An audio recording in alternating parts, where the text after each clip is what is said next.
Magandang hapon po, Sir Sydney. Okay, kumusta kayong hapon? Ngayong hapon? Okay lang? Okay, ready na? Aha. Ready na.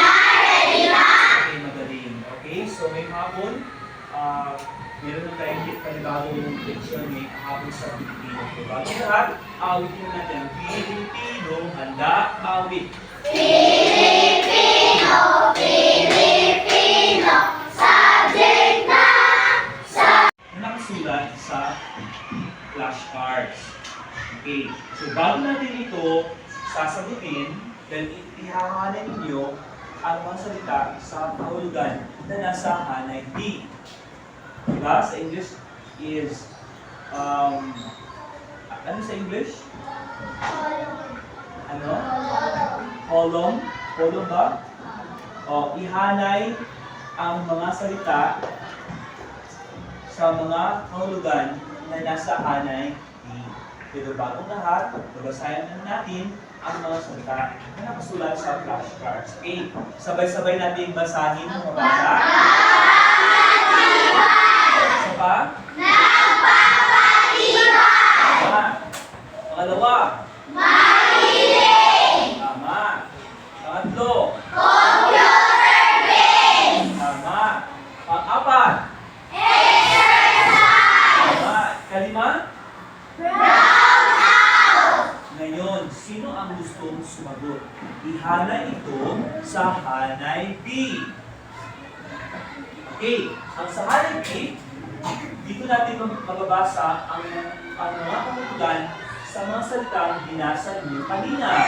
Okay, yes.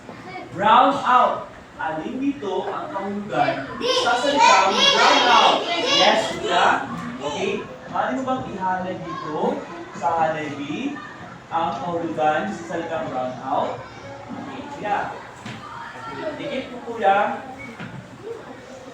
Dikit mo kung sa A ba, B, C, D, E, or F. Okay. Mamaya, malalaman niyo kung tama ba ang inyong sagot.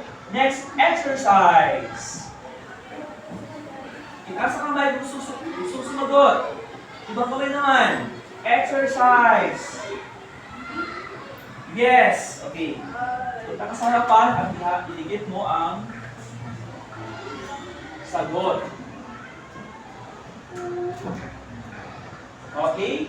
Next is computer games. Yes. Okay. Punta ka sa harapan.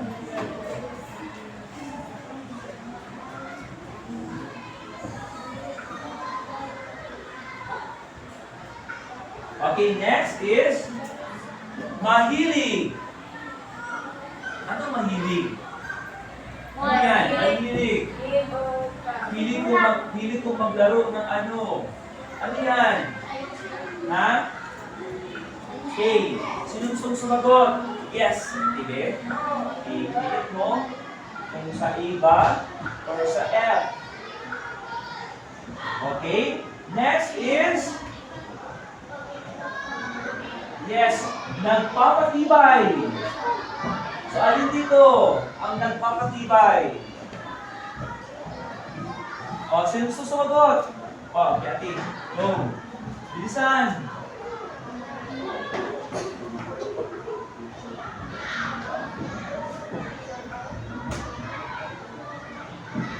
Okay. Okay, tingnan natin kung tama ba yung sagot. Mahilig. Ibig sabihin ay kinagigiliwang gawain. Tama ba? Tama. Very good. Okay. Nagpapatibay.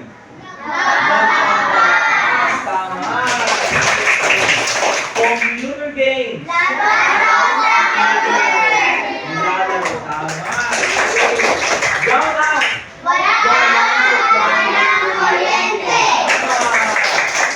Exercise? Tama. So yan ang mga kahulugan sa mga salitang ididikit ninyo dito sa hanay. Tama. Very good. Bigyan natin itong bagsak ang inyong mga sarili. Isa, dalawa, maikling kwento? Sino sa inyo ang may karelasang tungkol sa gulay at prutas? Ano ba? Mahilig ba kayong kumain ng prutas at gulay? Okay. Ang prutas ba at gulay ay nakatulong sa ating katawan? Diba? Ano ito? Nagbibigay ng ano?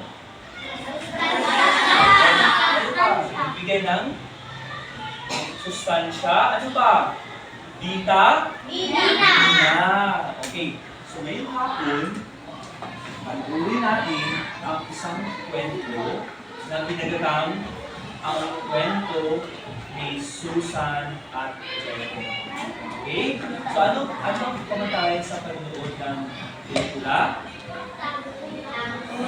Dapat ay manood na ano ang pamatayan sa panonood ng kwento? Dapat huwag umupo ng makinig ng susulat ang mga mahalagang detalye sa kwento. Kaya handa na bang lahat? Okay. Panoorin natin ang kwento. Ang kwento ni Pepe at Susan.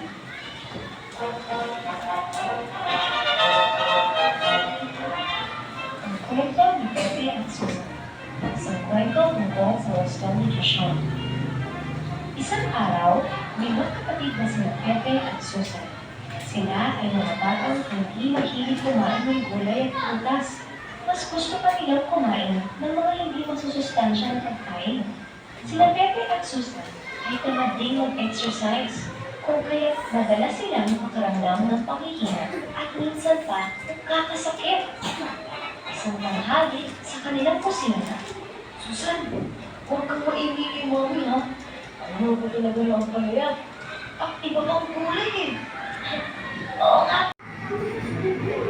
Ikalawang pangkat. Okay. Iligis sa Sara ang inyong malalaking bird. Nice touch game.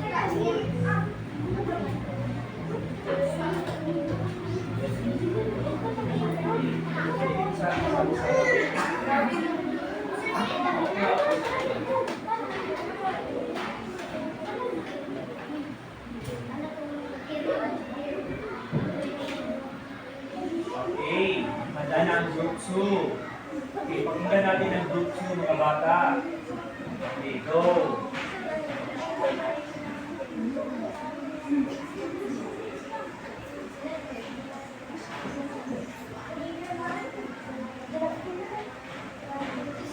Good afternoon, everyone. We are the Group 2. Group 2, are you ready? Yes, we are ready. Group 2, are you ready? Yes, we are ready. Don't stop. Go!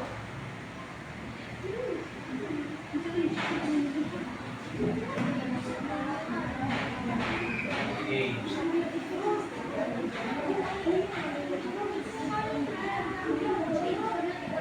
Go. Iba-iba man may pagkakatulad din. Pahinay na aralin. Sila ako at sila. Kami ay magkakaiba. Bansa namin ay iba-iba. Kanya-kanya ng kultura. Iba-iba man ang aming pinanggalingan. Tunay naman ang aming pagsasamahan. Iba-iba man ang aming kalauhan. Lumikha sa amin ay isa lamang. Ang ating Diyos ang ikinala.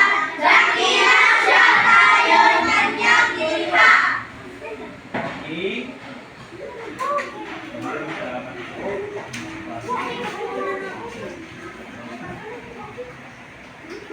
Okay.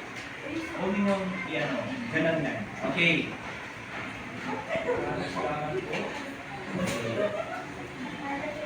Maraming salamat po, Sir Sidney. Okay, clap your hands for group 2. Next, ang tatlo. Go. mag-ano sa Kayo? social media. Stop eh, kinipos.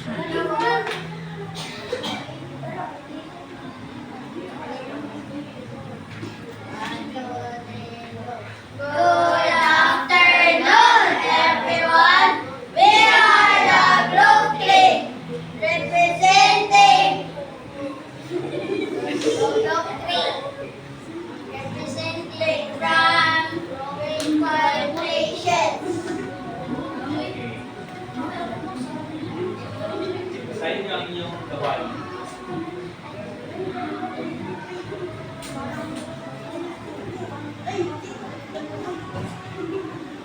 Paggawa ng maingay, Susan, ilatay mo maglaro ng computer games kanina. Nanalo mo ang Next, ang virtual ay ang ika-apat na pangkat. Okay, apat na pangkat. Okay, pag-indicate sa isara ang inyong gawain. May discussion.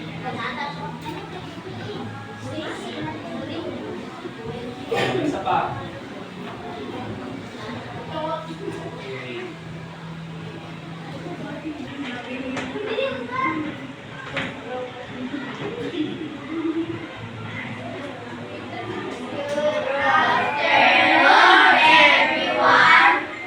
We are the grade 4, representing the grade 5 nations.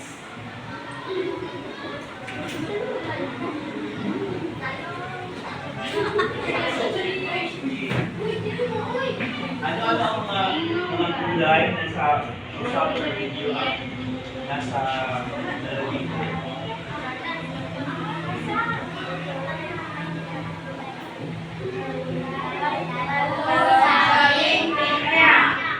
Okay. Ilan lahat sila? Very good, Darkman. So, bigyan natin ng pakanan inyong mga sarili grade 5. Group 1, Group 2, 3, and 4. Binibigyan niyo ang inyong galing sa pag-presenta sa inyong gawain. So, ibig sabihin, lahat ay nakaintindi sa ating leksyon. Okay, sa Group 1, ano yung sa Group 1? Di ba meron silang drama? Okay, sa Group 2 naman, okay, okay, sa Group 2, may nakasulap dito ng mga pag-usap. Okay, dito sa kanilang gawain, may mga panghalip panahon. Tulad ng namin, kami, amin, at marami pang iba. Now sa group 3 naman, di ba? Mas maganda po ito dahil may salubin ang mga salitang panghalip panahon. Tulad ng namin, nila, natin, mo, ako, kita, ako, kayo, at marami pang iba. Now sa group 4 naman, okay, ilan lahat ang mga kulang bukas? So ano, sila ay ang mga, sila ay mga superhero sa kwento. So sila, okay, sila ang apat ng mga superhero na nasa kwento. Okay, mga bata, ano ba kung ano ang mga salitang may salituhit? Katulad ng natin, ko, mo, namin, kita, at ako. Ano tawag sa kanila? Yes, ano yun? Very good, panghalip panahon. Okay. So, ano ba ano ang ibig sabihin ng panghalip panahon? Okay. So, tingnan natin sa sala. Okay. Tumingin sa harapan para malaman ninyo kung ano ang panghalip panahon.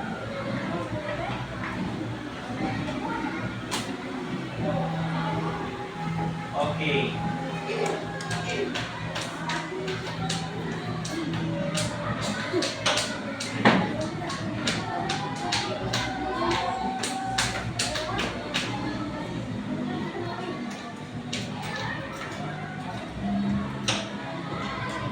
Okay. Tingnan natin ha kung ano ibig sabihin ng panghalip panahon. Ang panghalip panahon sa English ay pronoun. Everybody say pronoun. Pronoun. Okay. Tagalog, panghalip panao. Ito ay ang salitang umahalili o pamalit sa ngalan o pangalan na nagamit na sa panitong pangusap o kasunod na pangusap. Panghalip na panao o personal pronoun mula sa salitang tao, kaya't nagpahiwatig na para sa tao, pang-tao, ito ay panghalili sa ngalan ng tao. Ibig na si James,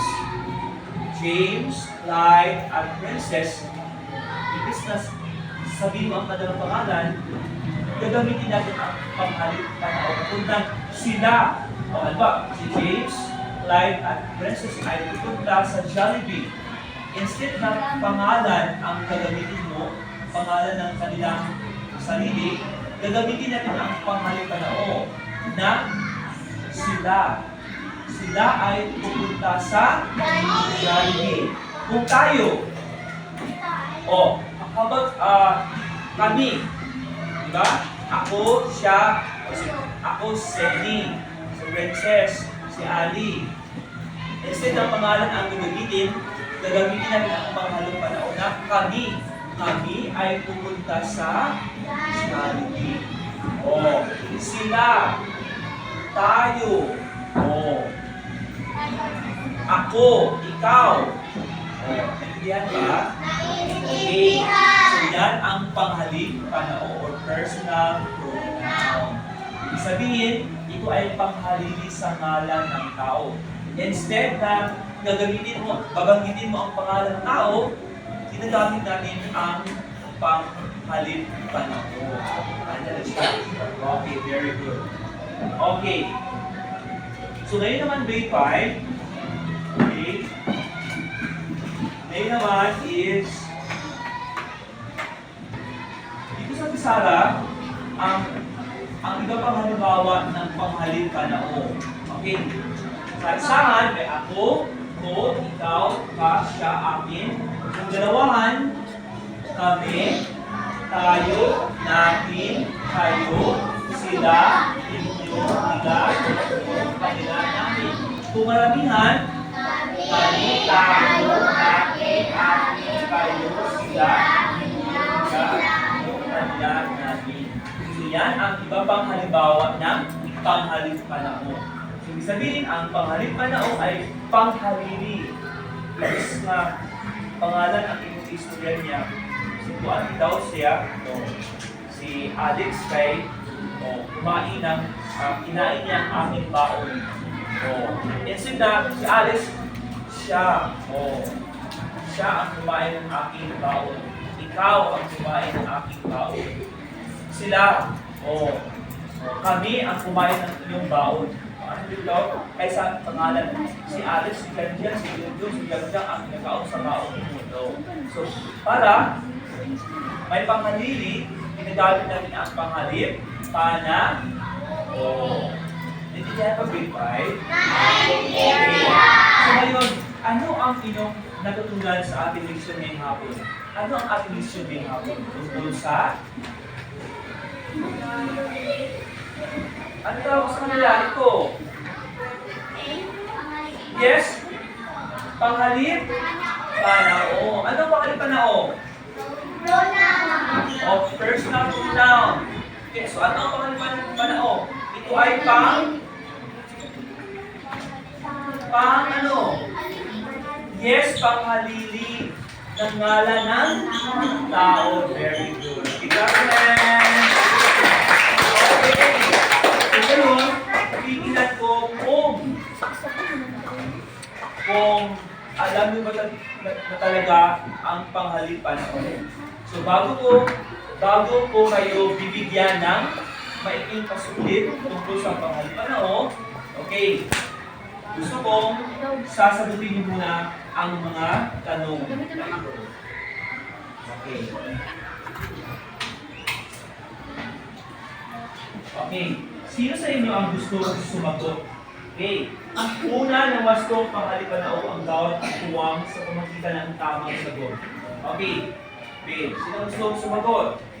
Yes. O sino may pipilitin? Okay. Paghiram. Okay.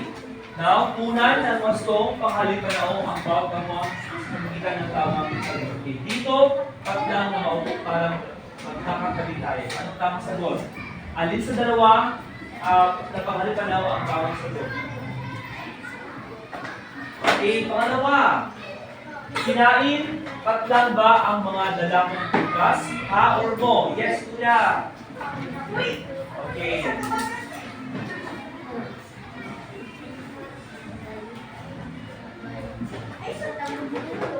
Pangatlo. Pangatlo. Binasa patlang sabay ang kwento sa aklat. Ibang kamay. Yes.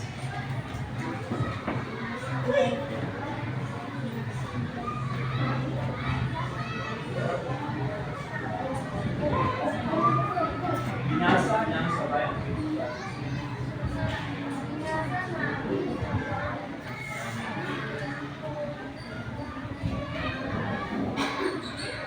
Oh.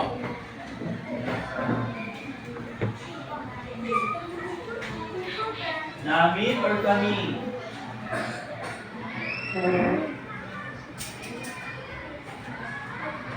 Okay, kaapat. Natuwa sa amin si Ginoong Rodriguez dahil nagtulungan amin or kami? Yes. Ay, off na. Si Maliit.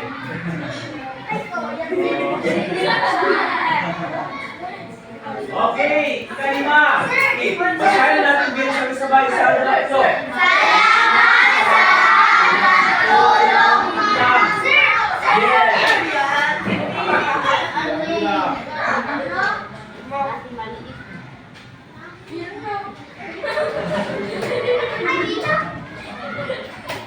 Okay, let me check kung tama ba inyong sagot.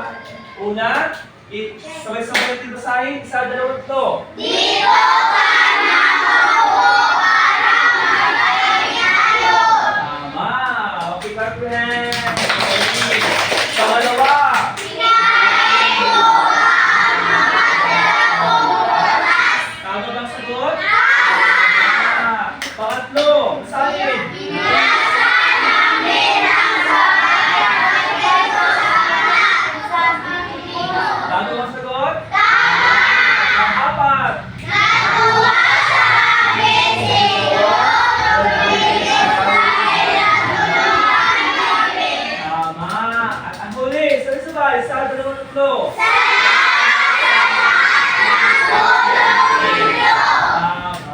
Yay! And dahil dyan, bibigyan ko kayo ng 3 puntos. Okay, additional 3 points para sa inyong pasulit mamaya. So ngayon, alam natin, naka-perfect kayo, nakakuha kayo ng perfect score. So ibig sabihin, handa na kayo sa ating maikling pasulit. Okay, ano tawag nila? By the way, ang tawag sa kanila? Okay ngayon, kukuha ng ika-apat na papel. Okay, sulat ang mga bilang 1, 2, 3, 4, 5. Ika-apat ang papel o 1/4 sheet of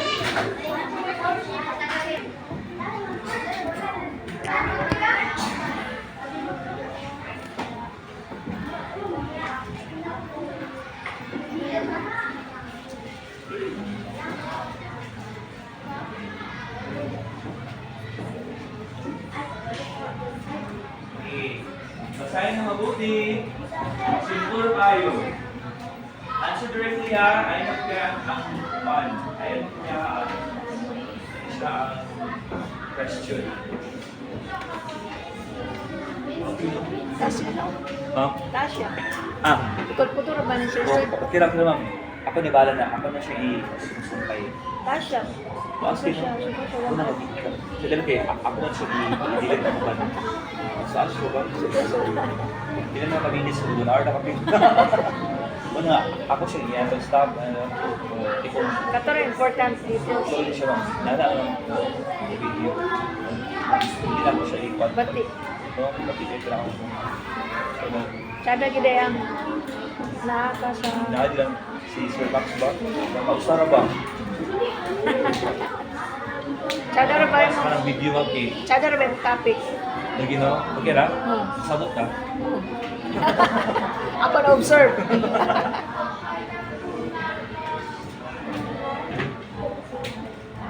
Okay, 3 minutes more. Tapos na, very good. Masaya ka ito. Very easy.